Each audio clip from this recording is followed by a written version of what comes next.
Eiichiro Oda, le mangaka le plus riche de l'histoire, contrôle-t-il un empire caché derrière Luffy et le One Piece? Depuis le 4 mars 2026, One Piece a officiellement dépassé les 600 millions d'exemplaires vendus dans le monde entier. Environ 450 millions au Japon et 150 millions à l'étranger. Un record absolu qui porte la valeur globale de la franchise à plus de 30 milliards de dollars selon les estimations actualisées, dépassant ainsi Batman, Spider-Man ou même Barbie. Derrière ce phénomène colossal, Eiichiro Oda. Sa fortune personnelle est estimée entre 230 et 280 millions de dollars en 2026, d'après les sources spécialisées et les analyses récentes sur les royalties. Certains calculs basés uniquement sur les ventes manga, lui rapportant environ 40 centimes de dollars par exemplaire, placent déjà ses gains directs à plus de 200 millions, sans compter les produits dérivés, l'animé, les films et les licences. Oda reste incontestablement le mangaka le plus fortuné de l'histoire, avec un écart énorme sur les suivants, notamment Akira Toriyama, le créateur de Dragon Ball,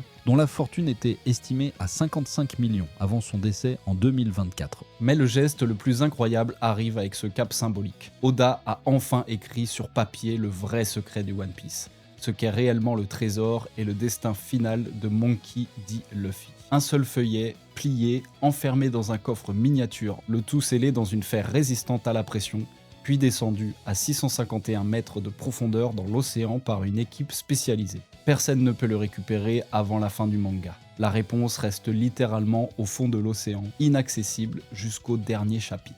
Alors que les fans explosent de joie ou de frustration, la question se pose. Est-ce le plus grand canular de l'histoire du manga, ou la preuve que le One Piece transcende la fiction pour devenir un phénomène qui défie la réalité? Donnez-nous votre avis en commentaire et abonnez-vous à notre compte pour ne rien manquer de l'actualité économique et financière.